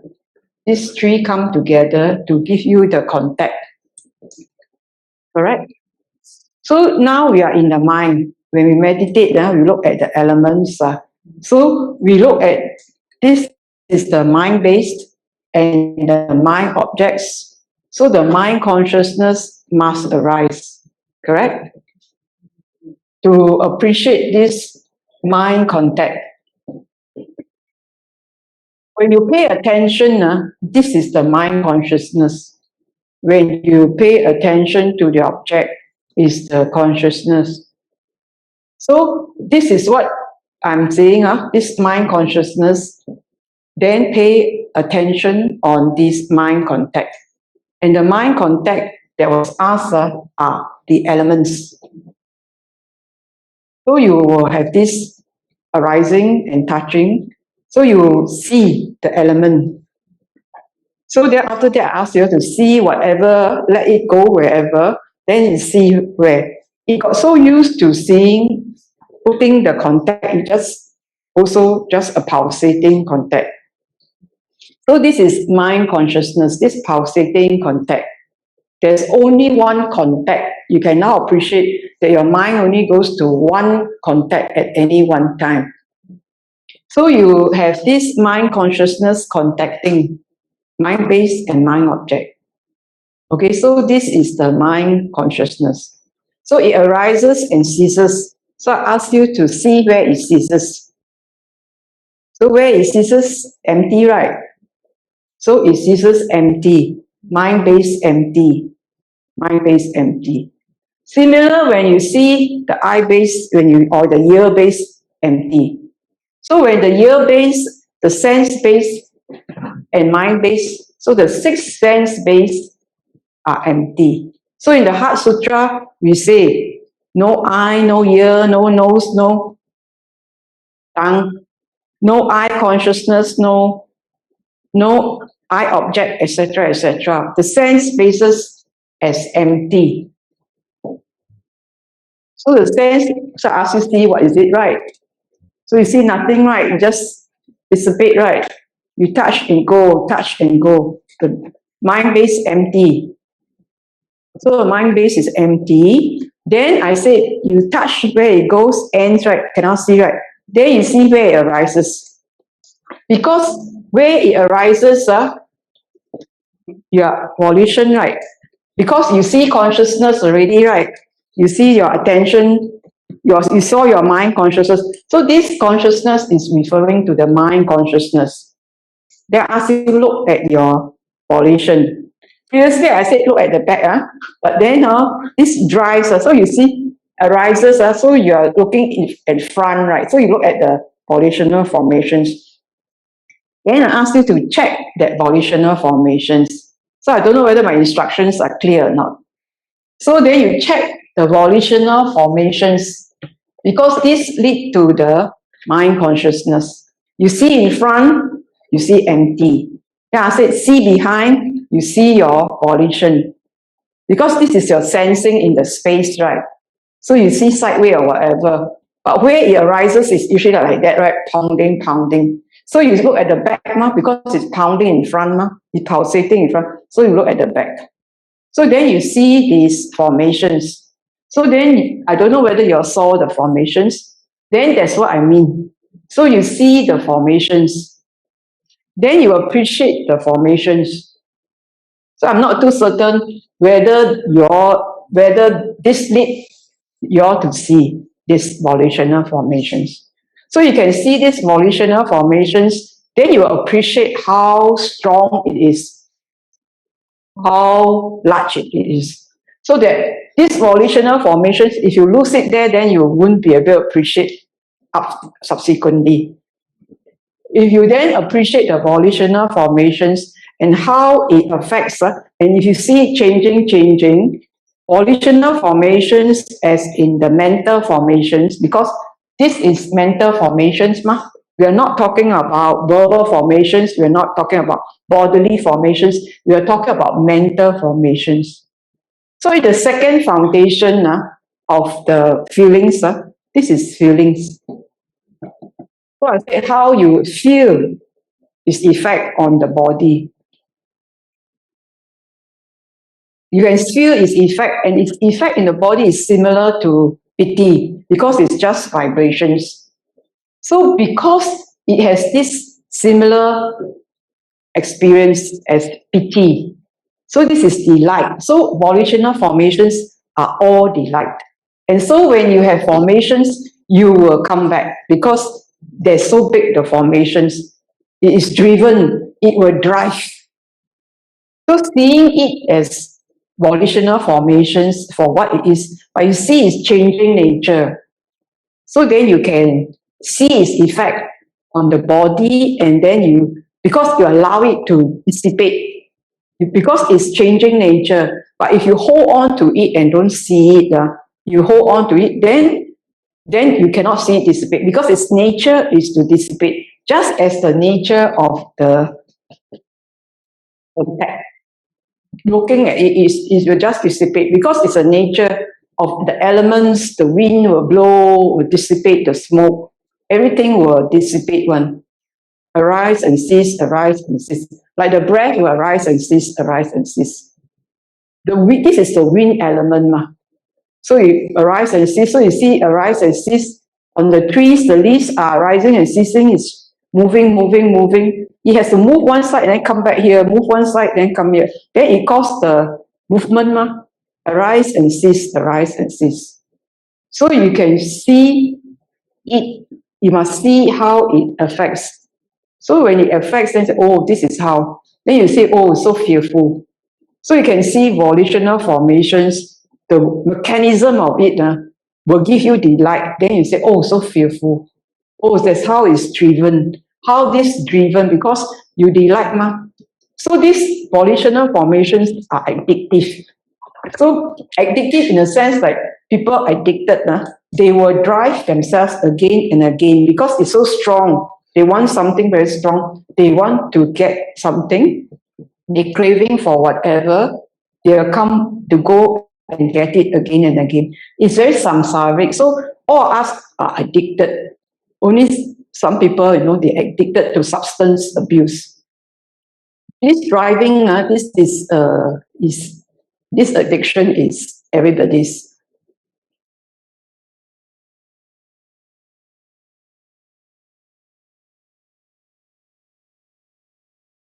So you have to see again. You have to practice, lor. You have to check, lor. You have to check because you now know what you did. You only did this part only, the pulsation. Then I said you have to sense also where is the volitional formation. So you sense it, you repeat, and then you sense it again. Then you sense the feeling it gives, but you must sense it. Don't hold on. Just allow it to just see it, the volitional form. So all this can be seen. All this, the 12 DO can be seen. The ignorance is the suffering. You always want this, want that. So there is this. The ignorance is about the Four Noble Truths only. Doctor, we have a questions online. I'd like to ask one question. How is the mental volition activities being stopped in one's mind? Oh, mental formation cease. So the mental formations, how does it stop in one's mind? Stop. There is no storage. It's only when you have clinging. There is no storage, okay? So storage of consciousness, the alaya consciousness, the storehouse of consciousness is a Mahayana concept. So this storage of consciousness, this storage is an entity that they cannot get rid of the self. So they say that there's a storage. So this post-traumatic problems is actually clinging. Actually, it's supposed to dissipate. The things are supposed to dissipate. The contact.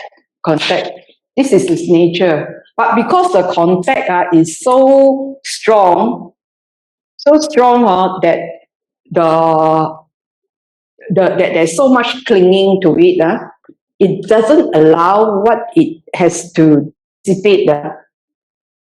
You just cling to it. So when you cling to it, in the mind, there is no clearance. If there's a lot of grief, there is a lot of hatred, or there's a lot of greed for something, or most times people are angry with others, so they say, I hate you, or what, or they remember incidences of the past. So it is that clinging, so this is like not resolved. So if you resolve it, it dissipates and no more. It is because there is this clinging.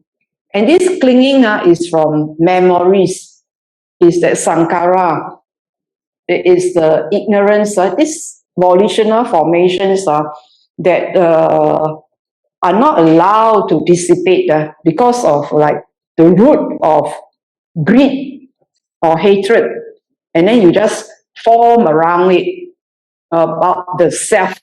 So because it didn't clear, either it's fear of something it didn't clear, it not resolved, it is a clinging. So there may be multiple clinging to, so they are this hoarding inside, this mental hoarding that's not allowed to dissipate. So then the mind is full of defilements. So it's full of defilements, you cannot see clearly. So this no storage of consciousness, you see for yourself. So you see for yourself mind consciousness. In mind consciousness, you see arise and cease. Where is that storage? It is actually clinging. So if you see clinging, it's very super glue. You cannot like get out. Because the tendency to go back to this problem comes up day in, day out, day in. Every time you go before you sleep, you may think of it. So there's a clinging. When it has gone already, people cling to something. He say me like that. He say me like that. Or what? They cling to what people have said, or what they have seen, or what they have tasted, whatever the sense tastes, they say this, and then they hold on, but it has gone already, but still hold on. So you must, like, the thing's gone already, you still hold on. That means you must have the power of 10 for the, more than that power for the volition, or you have to, like, so much to hold on to it. So there is no dissipation, so the anger will breed diseases like cancer or depression, because they hold on to. So they say worry will give you skin problem, depression will give you lung problem. What else? Anger will give you liver problem. Kidney give you what? Kidney? Fear. Oh, okay lah. This is TCM, right? TCM. Yes, so this is, you don't even know that your consciousness goes to that bodily area and pound on it. No? Boom, boom, boom. You don't know when you're thinking, your brain has certain representations, of the body. The upside down representation. So when you think, you think that you use you're thinking only and not affecting your body, but the brain has a certain representation of your mental, that space up here have different parts of your body being in your brain. And then you're using it, so you keep on touching it, the area. So you can see today the practice of pound. So if you this is just exercise only. So you imagine you think about it, then you worry about it, and then it will form around there. Yeah, brother has actually the following questions based on Dr. Ng's answer. Would it be in the So would it be in the form of energy, just like the light energy? The mental volition is in the form of mental energy. Would be in the form of energy. Just go back to the volition earlier. Oh. Yeah, the mental. How is mental being stored? Because it's the following question. Oh, this is the following question. Yeah, it's the same person based on the answer on the mental formation, mental volition. Then he asks, would it be in the form of energy?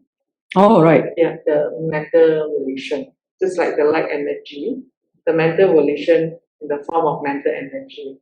As energy is neither destroyed nor created. We kind of link this to the mental volition that we spoke about earlier. This one physics, is it? I'm not too sure. Would it be in the form of energy? So I think we just like energy. So the Buddha will say in the Dhammacakkappavattana, right? Then he says, if you see, then you see light, right? So this light, you see vision, you see knowledge. Vision, knowledge, and then the light. So now this is just proper seeing, no, not about volitional formations. Okay, so this volition, is it an energy? Everything is about energy, right? So we have the 5 faculties: faith, okay, energy, mindfulness, concentration, and wisdom. All requires mental energy, right? Mental energy is required when you do something, when you intend, you have to use energy to intend, right? You cannot say, I intend to do nothing. Can also, but you have to stay stationary, I intend to do nothing. You still have the energy to don't move, You intend to do nothing. But then when you intend to do something, you have to have more energy, right? So if you say volition is energy, I mean, you can say that there's energy in that sense. It's a driving force. So it's a driving force to do something. It's an intentions. So it's very important that you have the right intentions. And the right intentions is to renounce. Renounce all these things, right? Renounce the self, right? Renounce volition, right? So we all say in that sutta already, Chanda Samadhi Sutta, that we have to have the right effort, that there is non-arising of unwholesome, abandon the unwholesome, and you have arising of the wholesome, and that you maintain the wholesome, and that you cause non-decay. When you have the wholesome, you do not decay, but else you will increase, flourish, and develop fully. So 4 times 4 times 4, I said 12, right? So all this requires energy for striving. So the Buddha says this is volitional formation of striving. And all this striving means you need energy. You need mental energy. Right, huh? So when you have mental energy and you're very focused in doing one thing at a time, you will succeed because you're very focused. But then when you have very stress, when people are calling you out from north, south, east, west, then you don't know where to. So you give little bit energy here and all that, then you are fully scattered and distracted and nothing is done.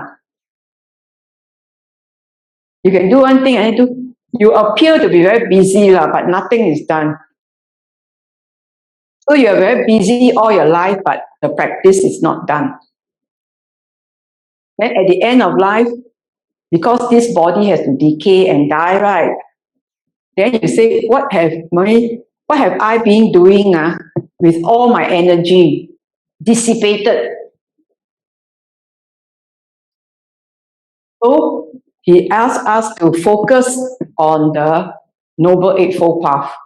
Have the right view, right understanding, right intentions, right speech, right action, right livelihood, right mindfulness, right effort, right mindfulness, and right concentration. This is the path. Then he says, then you'll get the fruit.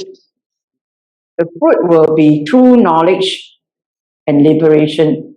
The path is just the walking, the energy to walk.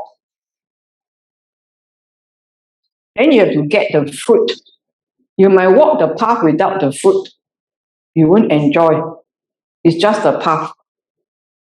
So it is all about energy, and everything is mind-based, right? Mind is the forerunner. So all this is mind. Then when you have the volition, then you have the energy to move this vehicle, this car, do this, do that. So it is, in a way, mental energy directed. Then he asks us to direct this mental volition to wholesome things, to grow the wholesome things, to do the right, to go on the right path, so that you get the right fruit.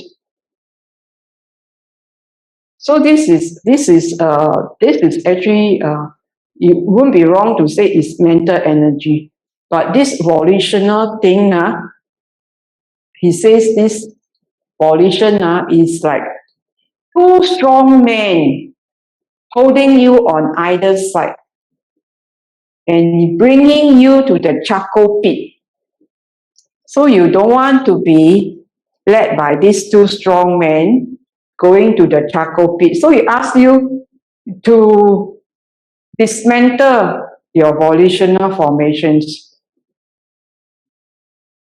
Dismantle this volitional formation is dismantle your craving. Dismantle craving. Craving requires a lot of energy. Craving puts you in debt.